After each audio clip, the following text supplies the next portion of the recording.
కనపడింది అనమాట. అందుకే సరే ఎలాగో లైన్ లో ఉన్నారు కదా అని చెప్పేసి కాల్ చేశాను అనమాట.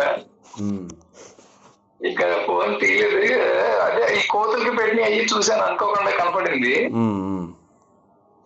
చూసాక ఏదో ఒకటి ఎవడొకటి వాగుతా ఉంటాడు. ఇంకా అవి గొర్రెలు అంతే.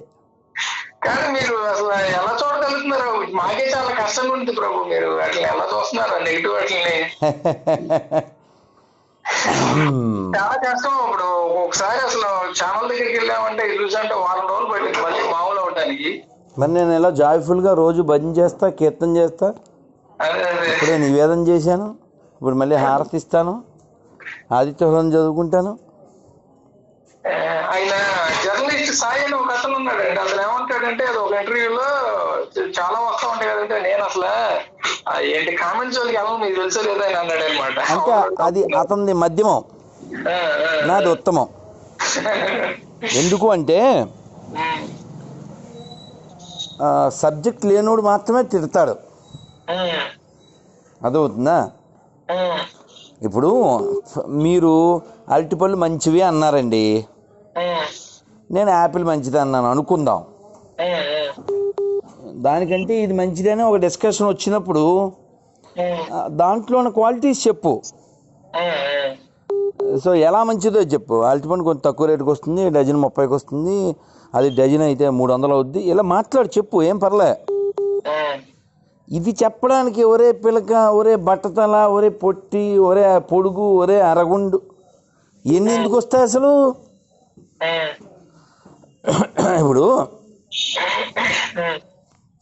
నేను 4 పాయింట్లే ఎప్పుడు చెప్పినా చెప్పేది. దాని మీద ఏమన్నా చేస్తే బాగుంటుంది డిస్కషన్. బైబిల్ పనికిమాల పుస్తకం, జీసస్ దేవుడు కాదు, యెహోవా సైకోగాడు, క్రైస్తవం మతం కాదు మార్గం కాబట్టి దుర్మార్గం. 4 పాయింట్లే. నువ్వు ఇది మాట్లాడు. అది మాట్లాడడానికి నువ్వు నా ఫోటోలు, నా వీడియోలు, నా వాయిస్, నా పిక్చర్ మార్ఫింగ్ చేయడం, ఇవన్నీ ఏంటిది? నీ దగ్గర సబ్జెక్ట్ లేదనేనా? నేనైతే వాళ్ళ ఛానల్లోకి ఎప్పుడు వెళ్ళను ప్రభు. వెళ్తున్నారంటారు అసలు. ఒక మాట చెప్తాను, ఏం పేరు మీ పేరు? రామానుజు ప్రభు. నేను మీకు బాగా తెలుసులే. అది ఇప్పుడు గుర్తొచ్చారు. అంటే నిన్న మొన్న మరి ఉపవాసం కదా, ఆ నీరసం ఇంకా పోలేదు. సో విషయం ఏంటంటే, మనకంత ఖాళీ ఉందా చెప్పండి? మనకంత ఇంట్రెస్ట్ ఉందా చెప్పండి? ఓ చిన్న పాయింట్ చెప్తాను. ప్రపంచంలో అడుక్కునే మతం ఏది చెప్పండి? అడుక్కుంటే గాని బతకని మతం ఏది? క్రైస్తవం, తెలుసు కదా. ఇప్పుడు హిందువులు ఉన్నారు, ఇప్పుడు నేనే ఉన్నానండి, నేను భగవద్గీతలు ఇస్తాను. ఆ భగవద్గీతలు పంచిపెట్టేటప్పుడు కృష్ణా జిల్లాలో పంచిపెట్టాను, ఇక్కడ తిరుపతిలో. ఎక్కడైనా సిలువు గుర్తు కనపడింది అనుకో, ఆ ఇంటికి వెళ్ళాం మేము. ఎందుకంటే వాళ్ళు జంప్ అయిపోయారు, అందులో బోల్డ్ కంపు ఉంటుంది. ఇప్పుడు మనం వెళ్ళి వాళ్ళని డిస్టర్బ్ చేయడం అనవసరం. కాబట్టి హిందువులు మన గుమ్మం తెలిసిపోద్ది, వాళ్ళ ముఖం తెలుస్తుంది, ఇస్తాం. ఇప్పుడు నేను ఓన్లీ హిందువులకే ఇస్తున్నా. ఎవరన్నా క్రైస్తవులు అడిగితే ఇస్తాం. మొన్న ఎవరో ముస్లిం అబ్బాయి పుస్తకాలు కావాలన్నాడు, అప్పచెప్పాను ఎవరికో, నాన్న చూడినాను అని చెప్పి. వాళ్ళకి ఇంట్రెస్ట్ ఉంది, ఇస్తాను. సో నేను మా ఇంటి వాళ్ళు కాబట్టి హిందువులు నేను పిలిచిస్తాను. ఇప్పుడు ఈ పాయింట్ చెప్పినప్పుడు గొర్రెలు ఏమంటాయంటే, మీరు అమెరికాలో ఇతర దేశాల్లో ఇస్కాన్ ప్రచారం చేస్తుంది కదా అంటారు. మేము అక్కడ బుక్కులు ఫ్రీగా ఇవ్వం, అడుక్కోం. మేము పుస్తకాలు అమ్ముతాం. అంటే we are selling, we are not distributing freely. So ఎవరినా నచ్చితే కొనుక్కుంటాడు, మేము ఎక్స్ప్లెయిన్ చేస్తాం. ఇంకో పాయింట్ ఏమిటంటే, అక్కడ ఉన్న క్రైస్తవులు కానీ ముస్లిమ్స్ కానీ ఎవరైనా కృష్ణ చైతన్యంలోకి వచ్చిన తర్వాత వాళ్ళు ఇంతకుముందు మేము చక్కని మేకలను పూజించాం, ఆ పనికి మాలింది అని ఈ మాట్లాడరు. ఆ గతాన్ని అతను గౌరవిస్తాడు. తన గత మతాన్ని అతను సతమతం అవ్వకుండా, ఓకే జీసస్ ఈ son of God, that God is Krishna అని అర్థం చేసుకుని విశాల బుద్ధితో ఉంటాడు. ఈడేమంటాడు, అబ్బే నువ్వు శంఖచక్ర గదా పద్మాలను దేవుడిని పూజ చేయకూడదు, ఆ త్రిశూలమును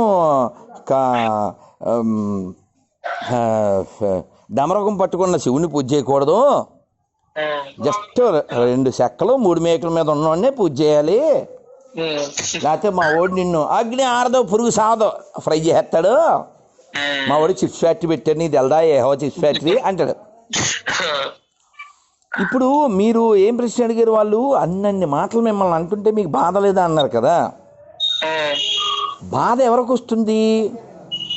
ఎదుటివాడి అజ్ఞానాన్ని చూసి మనం నవ్వుకోవాలి తప్ప బాధపడకూడదు.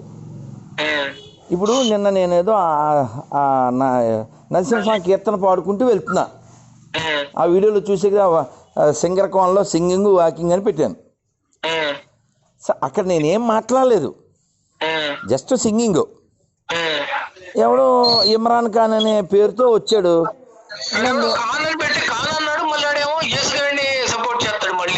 నీకు అర్థం కావట్లే పాయింట్ నానా. ఇప్పుడు ప్రపంచంలో మోస్ట్ అషేమ్డ్ రిలీజియన్ ఏది? అడుక్కునే రిలీజియను, అషేమ్డ్ రిలీజియను, అస్తిత్వం లేని రిలీజియన్ ఏది? No no no no no no రెండు చెప్పకూడదు, ఖచ్చితంగా క్రైస్తవం.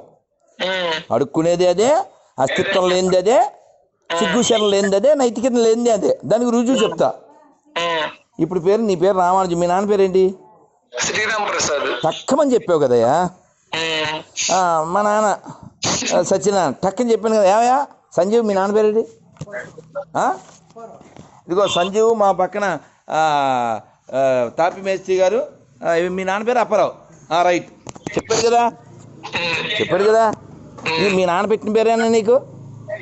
అదిగో మీ నాన్న పెట్టిన పేరు, వాళ్ళ నాన్న పెట్టిన పేరు ఆయన బతుకుతున్నాడు, మా నాన్న పెట్టిన పేరుతో నేను బతుకుతున్నాను, మీ నాన్న పెట్టిన పేరుతో నువ్వు బతుకుతున్నావు, మీ నాన్న పేరు చెప్పగలవు. మరొకసారి ఆలోచిస్తే, మా ఊళ్ళో అబ్దుల్లాను మా ఫ్రెండ్ ఉన్నాడు, వాళ్ళ నాన్న పేరు గంగాధర శాస్త్రి. మ్యాచ్ అయిందా?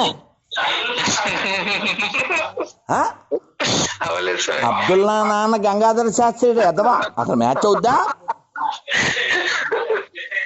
ఇప్పుడు అది ఎలా ఉంది? ఎదవ గారు మ్యాచ్ అయిందా? అయితే ఎదవ, లేదా గారు. ఎదవ గారు ఏంటి? అవునా? ఇప్పుడు ఒక హిందూ ఉన్నాడు, హిందూ గ్రంథాల్లో ఉండే పేరుతో బతుకుతాడు. ఓ క్రైస్తవుడు ఓ ముస్లిం ఉన్నాడు, ఆ ఖురాన్లో ఉన్న పేరుతో బతుకుతాడు. సో ఈ రెండూ కాకుండా ఇంకో ఏరియా ఉంటుంది కదా బాంబేలో, ఆ ఏరియా బ్యాచ్ ఇదంతా మేరీ టైపు. ఇదంతా మేరీ టైపు. మ్యారీ కాకుండానే పుట్టినోని గాడ్ అనుకుంటారు, అడిగేదో రైద్దో రాడ్. సరే, మొత్తానికి విషయం ఏంటంటే, ఇప్పుడు నిన్న ఏదో వీడియో చూశాను, అతని పేరు మహాభారతంలో ఉంటుంది అర్జును, చివరేమో జీసస్. 50-50 కాదు కదా. ఇప్పుడు అర్జునుడు ఎవరో నీకేం వాల్యూ లేదుగా. అర్జునుడు అతనికి ఏమో నిశ్చితార్థం అయిందంట. మా కాబోయే భార్య పేరు జాస్మిన్, కాకపోతే అసలు పేరు అది కాదు, అసలు పేరు కృష్ణవేణి. నువ్వు 50-50, వచ్చేది 50-50. ఆ అమ్మాయి బొట్టెట్టుకుంది, ఏం 50-50 కాదు, వీడు ఎక్కిచ్చాడు విషం అంతే. ఇప్పుడు నీ దృష్టిలో రాముడు దేవుడు కాదు, కృష్ణుడు దేవుడు కాదు, మహాభారతానికి విలువ లేదు, శివుడికి విలువ లేదు, నీకేమో సాంబశివరావు పేరు కావాలి, నీకేమో వెంకటేశ్వరరావు పేరు కావాలి. హిందూ మతం మంచిది కాదు, కానీ సర్టిఫికెట్లో హిందూ లేకుండా నువ్వు బతకలేవు, దాన్ని తీసేసి బతికే దమ్ము లేదు, నేను రాజ్యాంగబద్ధంగా క్రైస్తవుని అని చూపించుకోలేవు. ఎదవ బతుకులు కదా. నిన్న ఆడెవడో ఎక్స్సీఎం అనుకుంటే ఆడెవడో అంటున్నాడు, నేను దళిత క్రైస్తవులకి రిజర్వేషన్ కోసం పోరాడతా అంట. ఏం తింటున్నాడు వీడు? ఇప్పుడు ఒక్కసారి వాడు మతం మారిన తర్వాత ఈ కులం కూడి పెట్టట్లేదనే కదా మతం మారాడు. మళ్ళీ కులం అనే మలం ఎందుకు అంటే నైతికత ఇప్పుడు ముస్లిం ఉన్నాడండి, వాళ్ళు వాళ్ళ పేర్లతోనే బతుకుతారు, హిందువుల పేర్లతో బతుకుతారు. అటు ఇటు కాకుండా బతికే కొజ్జా బ్యాచ్ ఏది? ఇంకో జోక్ చెప్పి పెట్టేస్తారు. ఇప్పుడు అల్లా పేరు ఎక్కడుంది? ఖురాన్లో ఉంది, రాముడి పేరు రామాయణంలో ఉంది, కృష్ణుడి పేరు భగవద్గీతలో, మహాభారతంలో, భాగవతంలో ఉంది. యేసు ఈ పేరు ఎక్కడుందమ్మా? ఉందా? తెలియదు ప్రభు. యేసు అనే పేరు ఎక్కడా లేదు. యేసయ్యా, ఏసే నా మొగుడు, ఏసే నా ప్రియుడు, ఏసుకునే బిడ్డ, వచ్చేది గాడిద. సో విషయం ఏంటంటే, ఇప్పుడు మన బుక్కులో మనం ఏమని వాళ్ళు ఏం చెప్తున్నారు? మా బుక్కే కరెక్ట్ అంటున్నారా? నీ బుక్కే కరెక్ట్ అన్నప్పుడు ఆ బుక్లో నువ్వు వాడాలి. ఇప్పుడు రామ ఇంగ్లీష్లో కూడా రామే, తెలుగులో రామే, సంస్కృతంలో రామే. నువ్వు ఏ భాషలోకి వెళ్ళినా రామ ఇచ్చుకోవాలి రామ. కృష్ణ ఎక్కడైనా అంతే, అల్లా ఎక్కడైనా అంతే. నువ్వు రాసేటప్పుడు లిపి మారచ్చు, పలికేటప్పుడు మారదే. అవునా? ఈ మాట అడిగితే మొన్న ఈ మధ్య గొర్రె అంది, పేరు నాగేంద్ర బాబు. ఆ గొర్రె అంటది, అది వీడియో చూడొచ్చు, ఒక 10 రోజులు అయి ఉంటుంది. ఇప్పుడు నీళ్లు ఉన్నాయండి, ఇంగ్లీష్లో వాటర్ అంటారు, హిందీలో పానీ, తెలుగులో నీరు. అబ్బా, ఈ ఉపన్యాసం మాకు ఇస్తున్నావు నువ్వు. ఆ విధంగా దేవుణ్ణి కూడా పిలవచ్చు. ఓరే గాడిదా, సారీ గాడిద అనకూడదుగా, గొర్రె, నేను చెప్పేది అదే కదరా. ఏకం సత్ విప్రా బహుదా వదంతి. రామ 2 అక్షరాలు, శివ 2 అక్షరాలు, కృష్ణ 2 అక్షరాలు, దేవి 2 అక్షరాలు, అల్లా 2 అక్షరాలు, యేసు 2 అక్షరాలు. ఇప్పుడు మేము ఏ 2 అక్షరాలతో పిలిస్తే నీకు నొప్పేటి? అబే, నువ్వు చెప్పిన అక్షరాలతోనే పిలవాలా? ఇప్పుడు ఆ అక్షరాలు మారిపోతే మనోడు ఉరుకుడు, అగ్ని ఆరదో, పురుగు సావదో, ఫ్రై ఏహో చిచ్చు పెట్టి ఓపెన్ చేస్తాడు, పామాలేసి పామేస్తాడు, అంతేనా? ఇలాంటి లుచ్చ. ఇంకోటి, ఇది ఎంత గొప్ప మతం అంటే, ప్రపంచంలో 52 దేశాల్లో బ్యాన్ అయిన ముష్టి బుక్ ఇది ఒకటే. ప్రపంచంలో ఎప్పటికప్పుడు ఆరనారాయణమూర్తిని ఫాలో అయ్యే బుక్ కూడా ఇది ఒకటే. ఆరనారాయణమూర్తికి దీనికి సంబంధం ఏంటంటావా? ఆయనకి దీనికి సంబంధం ఏంటి? ఆయన పాట రాశాడు, అంటే పాడాడు, ఈ పల్లె మనదిరా, ఈ నేల మనదిరా, ఆ టైపులో ఈ బుక్ మనదిరా, ఈ పెన్ను మనదిరా, నే రాసేస్తారా ఏదో గీసేస్తారా, పాత నిబంధన కొత్త నిబంధన చెత్త నిబంధన, దో చెయ్యండ్రా వాళ్ళనే చెయ్యండ్రా, మా చెయ్యండ్రా సర్వనాశనం చెయ్యండ్రా, ఇదన్నమాట. అది ఈ లుచ్చా మతం చెప్పేది. పోనీ ఇంకో జోకు లాస్ట్ ఏంటంటే, ఇప్పుడు భగవద్గీతలో ఎన్ని శ్లోకాలు రామానుజ? 700 శ్లోకాలు ప్రభు. చూసావా? ఇదే ప్రశ్న నువ్వు అడ్నామాలో వాళ్ళకి చెయ్యి, నిలువు నామాలో వాళ్ళకి చెయ్యి, ఆన్సర్ ఇదేగా వచ్చేది. ఒకసారి ఇప్పుడు బైబిల్లో ఎన్ని చాప్టర్స్, 10 మంది క్రైస్తవులకు ఫోన్ చేయి, కావాలితే నెంబర్లు పెడతా. మన దగ్గర అన్లిమిటెడ్ గొర్రెలు ఉన్నాయి. నువ్వు ఎప్పుడు చూడలేదేమో కదా నా గొర్రెల లిస్టు. అద్భుతంగా ఉంటుంది అసలు. ఒకసారి వీడియోలో పెట్టినట్టున్నాను.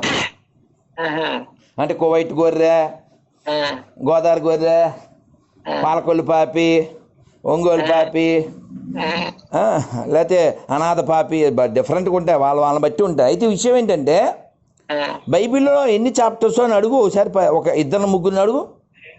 ఒక 72 అంటాడు, ఒకటి 64 అంటాడు, ఒకటి 84 అంటాడు, ఒకటి 44 అంటాడు. క్లారిటీ లేదు. అది నమ్మితే ప్యూరిటీ లేదు. అది అట్టుకుని పరలోకి వెళ్ళడానికి షూరిటీ లేదు. ఓకేనా? ఇంకో జోక్ ఉంది. ఇప్పుడు నువ్వు ఎవరిని పూజ చేస్తుంటావు? నీ ఇష్టదైవం ఎవరో? రాధాకృష్ణులండి. అవునా? మా ఆన్సర్ అదే కదా. మేము పూజ చేస్తుంటాం. ఓకే, ఇదిగో మా రాధాకృష్ణుడికి అలంకారం చేసుకున్నాం. నిన్న మొన్న ఉపవాసాలు ఉండి హారతలు ఇచ్చి మేము చేయగలిగే మేము చేసుకున్నాం. ఓకే, మరి ఇప్పుడు మీ దేవుడు ఎవరు అని అడిగామనుకో, ఒకడు యేసు అంటాడు, ఒకడు యెహోవా నా కాపరి అంటాడు, ఇంకోటి మేరీ మేరా ప్యారీ అంటాడు. ఇప్పుడు ఇందులో ఆర్సీఎం అని అడిగామనుకో, అబ్బే ప్రొటెస్టెంట్లు ఖచ్చితంగా నరకానికే అంటాడు. ప్రొటెస్టెంట్ వాడు అడిగామనుకో, వాడు అసిస్టెంట్ చెప్తాడు, అబ్బే కేథలిక్కులు నరకానికి అంటాడు, కేథలిక్కులు అడిగితే ఆర్సీఎం వాళ్ళు అంటాడు. ఇప్పుడు మొత్తానికి వీళ్ళంతా ఎక్కడికి వెళ్తారు? అది మేం చెప్పట్లేదు బాబోయ్, బైబిల్ వాక్యం చెప్తుంది మధ్యాహ్న కాలం నందు. ఎంత ఆనందం రామానుజ. అయితే ఇప్పుడు లాస్ట్ పాయింట్ ఏంటంటే, ఇప్పుడు మీరు ఎంతసేపు మాట్లాడి నాకు కొంచెం మీకు టైం ఉంది, మాకు ఓపిక లేవు, మేమేం తినలేదు ఇక్కడ నిన్న మొన్న ఉపాసాలను. సరే ఎవరో పేరు పడలేదని చేశాను. అర్ధరాత్రి నువ్వు కాకపోతే ఇప్పుడు అసలు దరువు ఉండే దీపు మీద అర్ధరాత్రి బుద్ధి లేకుండా ఫోన్ చేసామని తిట్టిది నువ్వు కాబట్టి బతికిపోయినా. సరే విషయం ఏంటంటే, ఇది మంచి విషయం చెప్దాను పాడు చేశాను. అయ్యో టక్కును గుర్తొచ్చింది, నువ్వు చెప్పావని జరగొట్టావు. సర్లే నేను పెట్టేస్తాను నాయన. హరిబో హరే కృష్ణ గుర్తు.